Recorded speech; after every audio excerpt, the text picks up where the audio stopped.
Hello viewers, welcome to my new presentation,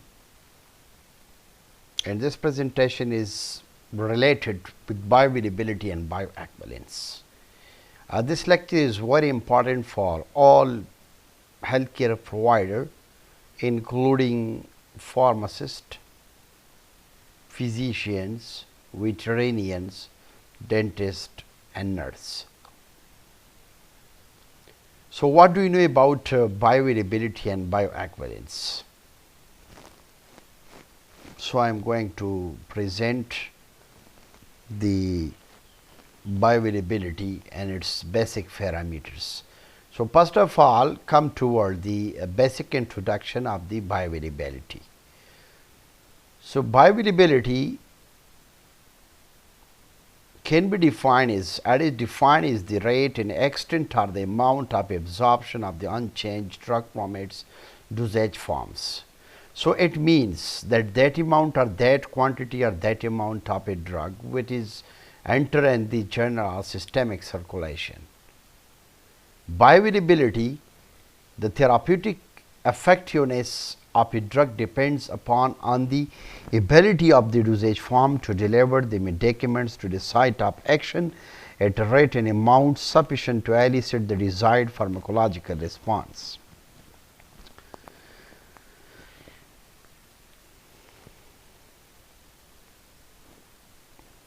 Why the measurement of bioavailability is important for each and every drug?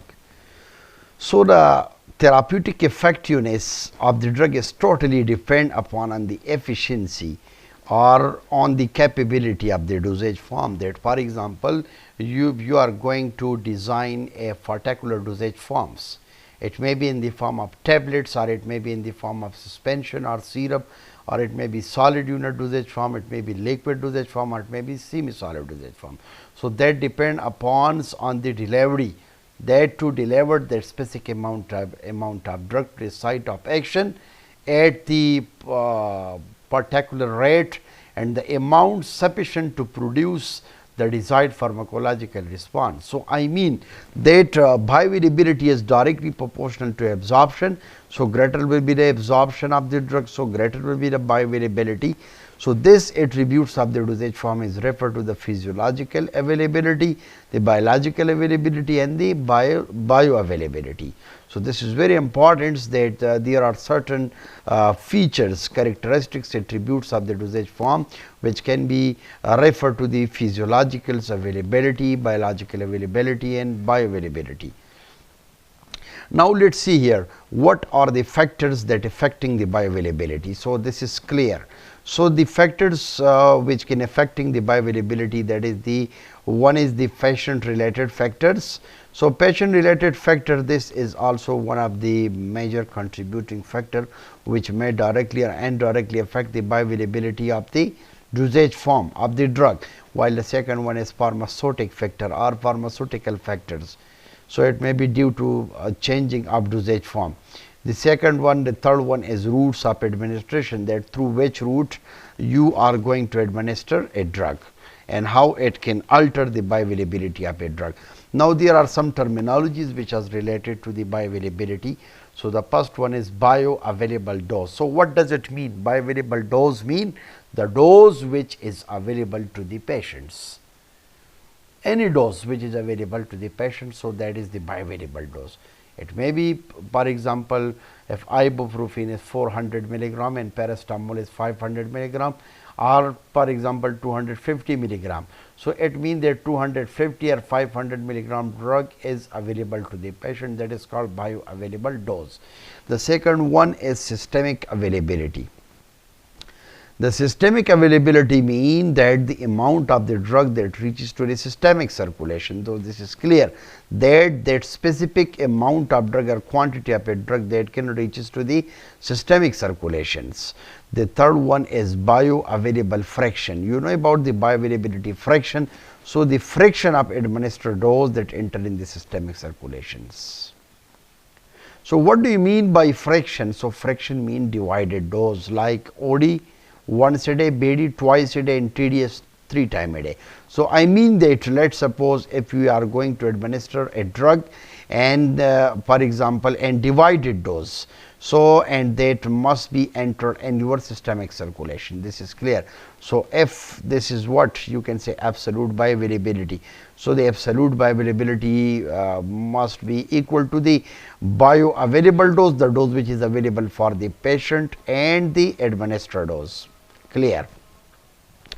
Now come toward the objectives of the bioavailability studies. So, I mean that objectives of the bioavailability studies. So, why we are studying the bioavailabilities of different dosage form? For example, I can say that the drug is 100% bioavailability, and there is another drug whose bioavailability is 90%, and there is another drug. For example, you have 3 drugs A, B, C, and one drug bioavailability is 100%, another one is 80%, and the C1 or the third one is, for example, 50%.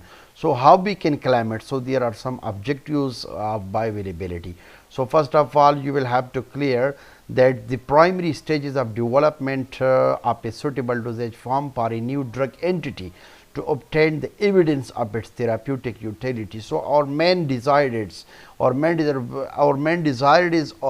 objective is, whenever we are going to treat a patient, that we are going to check the therapeutic effect of the drug, that either the drug is effective or not. So, our main objective is to achieve the optimum therapeutic effect after administration of any drug, or it may be in the form of any dosage form. So, the primary stage of development of the suitable dosage form for a new drug entity to obtain the evidence of therapeutic utility. The second one, as you must will have to determine, there is determination of the influence of the factor that affecting the drug absorption. So, drug absorption is also one of the important factor, so which can boost or which can increase or decrease the bioavailability. So, as I would like to clear your concept that, for example, greater will be the surface area, so greater will be the absorption. So, if greater will be the absorption, so greater will be the bioavailability. So, it means that bioavailability is entirely depend upon on the absorption of the drug. The third one is development of new formulation of the existing drugs. For example, let us suppose you are going to formulate any new dosage forms. For example, you have 2 dosage form, one is in tablet form and the other one is in suspension form. So, which one of the following drug will have high bioavailability? So, that depend upon on the development of the new formulation, they depend upon on the particle size, they depend upon on the particle size of the dosage form. So, inshallah, this is after that, inshallah, I will tell you about the particle size contributions, especially the role of the particle size and the bioavailability. So, development of new formulation of the existing drugs, and there should be, we should also do control of quality of a drug product during the early stages of marketing in order to determine the influence of the processing factor, storage and stability on the drug absorption. One of the another influencing factor is you should check the quality of the drug products in the early stages of marketings in order to maintain the certain factor like its storage, like its processing factor, its stability, because stability is also one of the issue which is related with the bioavailability, which can directly and indirectly affect the bioavailability of the drug. So, we should also compare, there should be a comparison of the availability of a drug substances from different dosage forms or from the same dosage form produced by the different manufacturers, that also depend upon. So, you should compare 2 dosage forms which is manufactured by the different companies. So, there is also another study that is called comparison of the availability of the drug substances. For example, if 2 or 3 doses, they are different from one another on their shape, on their size. So, definitely its bioavailability will be different from one another. Now come toward another topic which is called absolute bioavailability. So we have already discussed about bioavailability. Now absolute bioavailability can be defined as, so when the systemic availability of the drug administered orally is determined in comparisons to its intravenous administration, so it can be denoted by the symbol capital letter F. Now, how we can differentiate between absolute bioavailability and bioavailability? So, this is very simple, that for example, we are going to administer one drug in oral form, while the second one is in an injectable form, and then we will check the area under curve. This is a simple, you can say, a comparative analysis between the oral dosage form and parenteral dosage form. Then we will compare the two different dosage form with each others. So this comparative study or the between the oral and injectable or intravenous dosage form, that is called what? Absolute bioavailability, and this is used to characterize a drug inherent absorption property from the IV sites. Intravenous dose is selected as a standard because why we are always focusing on intravenous dose. Definitely that, for example, whenever you are inject something in the bloodstream of the patient, so the entire drug will go in its bloodstream. So it means that 100% of the drug will be absorbed. So 100% will be the bioavailability of the drug, because the drug is administered directly into the systemic circulation. So definitely it will possess 100% bioavailability as compared to the oral dosage form, because orally some of the drug they are absorbed, while some of the drug they are metabolized, and some of the drug they are excreted from your body. Now you can see here mathematically the absolute bioavailability can be written as, so capital F is equal to area under curve oral. It can be divided by, it is the ratio between the area under curve that is oral and area under curve, this is IV. This is the administered dose. So the dose is administered through IV injection or parenterally, while another drug is administered through orally. Now we are going to check the comparative bioavailability. So this comparative bioavailability is called absolute bioavailability. Clear? So how much area is covered by this drug? Now there are some drawbacks of using oral solution as a standard. Now come towards some discrepancies of the using oral solution as a standard. So first of all, you will have to limit the pharmacokinetic treatment to one compartment model only, because it cannot apply the two compartment kinetics, and all the pharmacokinetic parameters cannot be assessed. So differentiation between the fraction of the dose unabsorbed and that metabolize is difficult. So this is very simple, that you should keep limits the pharmacokinetic treatment, especially in one compartment models, while it cannot be applied to the two compartment kinetics, because all the pharmacokinetic parameter it cannot be assessed. So the differentiation between the fraction of the dose unabsorbed and then metabolized is difficult, because for example, let's suppose if a drug is injected in the form of IV, so that drug is totally absorbed. So I mean that whenever the drug is totally, the entire drug is absorbed in your systemic circulation. So this is clear that 100% will be the bioavailability of that particular drug. If the rate of the oral absorption is not sufficient, so sufficiently greater than the rate of elimination, then the true elimination rate constant cannot be computed. So this point is also clear, that for example, if the rate of the oral rate of the oral absorption is not sufficiently greater, if it is not greater than the rate of the eliminations, I mean that the rate of the elimination of the drug will be equal to the rate of the oral absorption, then the true elimination rate constant cannot be computed. Another one is relative or comparative bioavailability. Now how we can correlate the bioavailability and the term of absolute bioavailability, relative and comparative bioavailability, when the systemic availability of the drug after oral administration is compared with that of the oral standard of the same drug, such as aqueous or non-aqueous solutions or a suspension. So this is called relative or comparative bioavailability. So this is very simple and crystal clear. For example, let's suppose when you were systemic availability of a drug after oral administration. Let's suppose if you have administered a drug orally and that drug is systemically go inside in your systemic circulations with that of the oral standard of the same drug. For example, one is your aqueous and the second one is non-aqueous solution or suspension, and it can be denoted by FR, that is called relative or comparative bioavailability, and they are generally expressed in a percentage, capital letter F and FR. In contrast to the absolute bioavailability, it is used to characterize the absorption of the drug from its formulation. As I am talking about absorption, one of the leading factor, one of the important factor which make influence the bioavailability of the drug.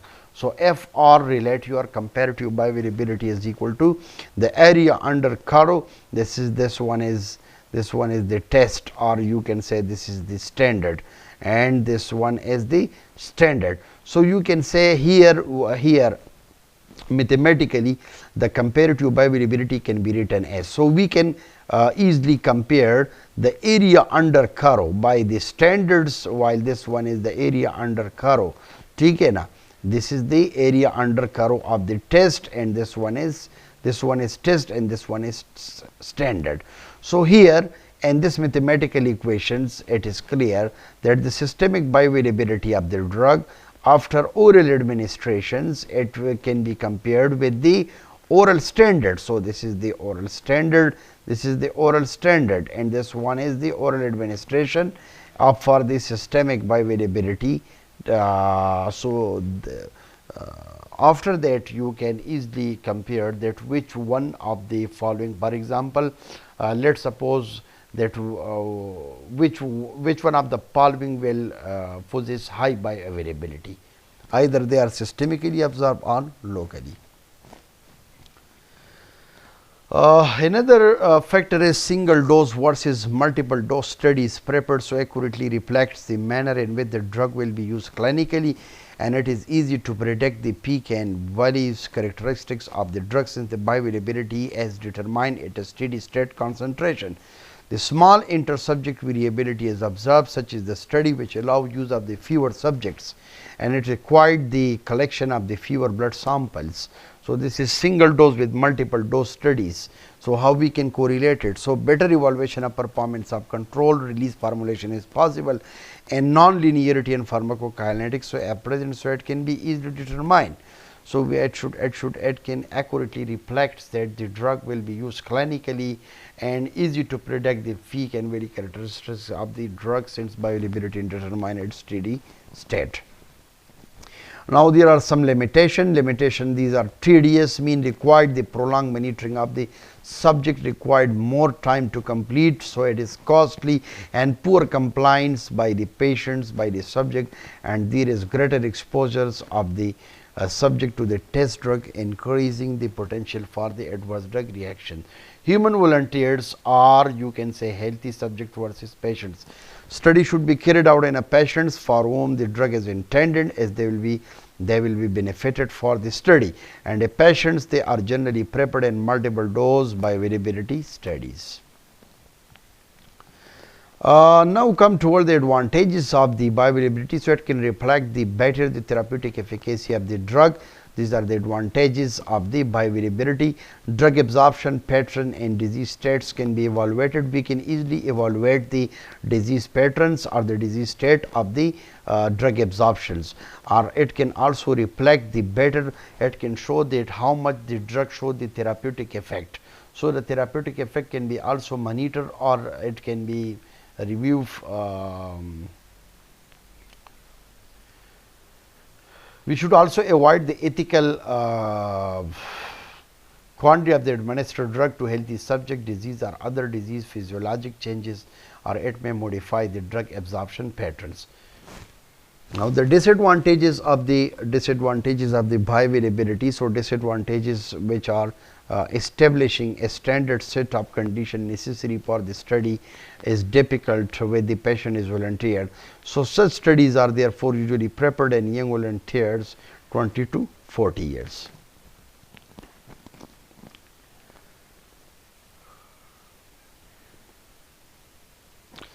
Another one is measurement of bioavailability. How we will measure the bioavailability? So the first one is pharmacokinetic and the second one is pharmacodynamic. And pharmacokinetic, this is the indirect measurements, and pharmacodynamic, this is the direct measurement. And pharmacokinetics, we are studying about the plasma level time studies and urinary excretion studies, while in pharmacodynamic studies we are studying about the acute pharmacological response and therapeutic response. And pharmacokinetic methods, which is based on the assumptions. And pharmacokinetic methods, the pharmacokinetic profile, it can reflect the therapeutic effectiveness of a drug. For example, two dosage forms that exhibit the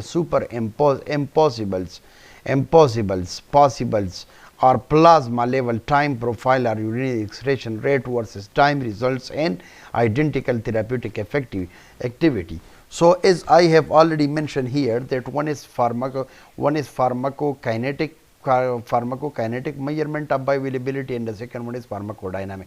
So pharmacodynamic is a direct measurement of bioavailability, and the pharmacokinetic is the indirect. So in pharmacokinetic, we will talk about the plasma level time studies and urinary excretion studies, and pharmacodynamic direct, we will study about the acute pharmacological response and therapeutic response should be checked here.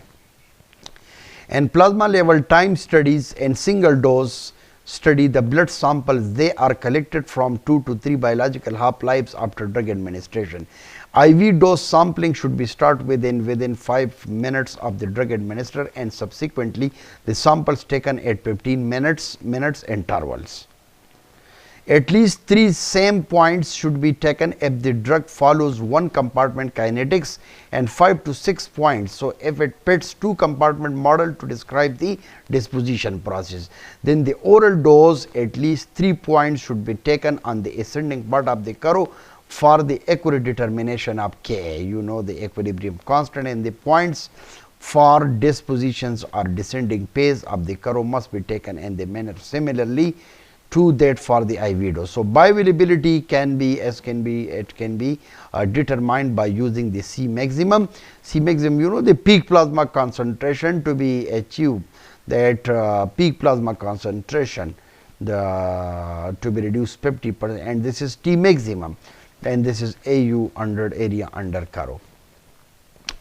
The extent bioavailability can be determined by the following standards. So you can see here the absolute bioavailability can be checked, the comparison between the oral and IV doses, divided doses, which area under curve, and this is IV and this one is oral.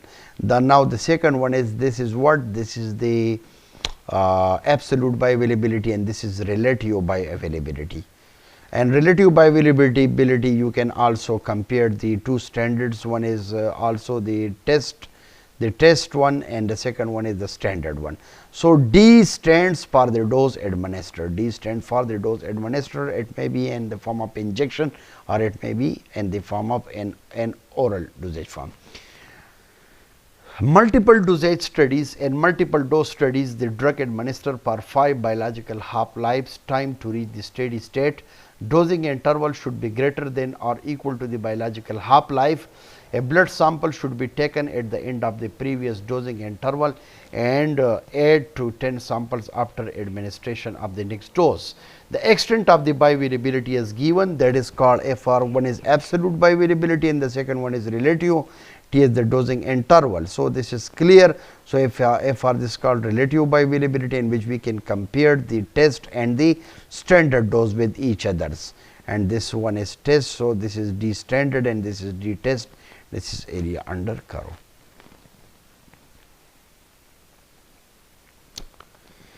Bioavailability can also be determined from the peak plasma concentration at the steady state, which is called CSS maximum, according to the following equation. So we can use the following equation. This is absolute or relative bioavailability, and which this is called CSS maximum, and this one is CSS maximum, this is standard, and this one is test, and this is the dose. Now you can see here in this graphical representation, This one is x-axis and this is y-axis. On x-axis you can see the dosing interval, while on y-axis you can see the plasma concentration C. And this one is here, one dose is here, and this is second, third, fourth, fifth, sixth. And this one is what you can see, this is the steady state concentration. Steady state concentration mean in which the administration of the drug is equal to the rate of elimination of the drug. When the rate of administration of the drug is equal to the rate of elimination of the drug, that is called steady state concentration.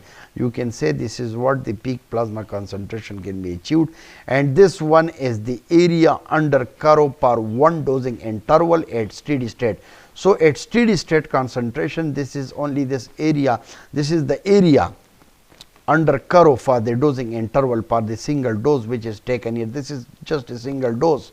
So, this steady at steady state concentration, the drug can achieve its therapeutic effect at its plasma level, and this area is called area under curve for one dosing, and this one is the steady state. So, this is clear from the graph. You can see here, this one is C maximum, CS is minimum. This is minimum, you can see here, this is the minimum concentration which is achieved, okay? And this one as the CS maximum. So, as in half life, we have already discussed that the time which is required for a drug to achieve the peak plasma concentration to be reduced 50% half of its original concentration. As we know that T half 1 by 2 that is equal to 0.693 multiplied by drug clearance, volume of distributions, and divided by drug clearance. Inshallah, in my next lecture we will talk about the bioavailability, the remaining lecture on bioavailability, that is urinary excretion studies.